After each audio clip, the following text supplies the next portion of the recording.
但市政府6号上午整合各局处的资源，并且伫这餐饮、民宿业者的配合，宣布发行全新版本的台南好康券，并将照伫9月6号到明年2月6号来台南住合法的饭店甲旅社，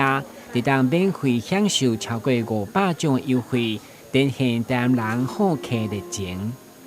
今年的好康券实际上让人家感觉加时再加时，加码再加码，而且不仅是募集的礼品这个赠品增加，奖品增加，还有我们参加的这个我们旅宿业者以及我们的商圈业者也增加。那我想说这个部分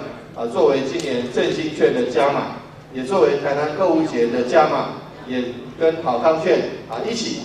能够带动更多的好朋友来台南。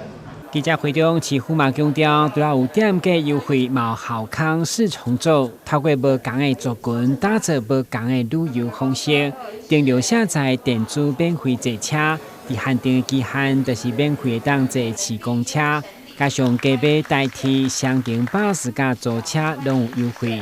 另外，市府嘛提醒民众消费发票单一笔满100块，也可以当到台南购物节的网站登录参加抽奖。强调来台南就是1摆消费2摆抽奖。台新闻管制采访报道。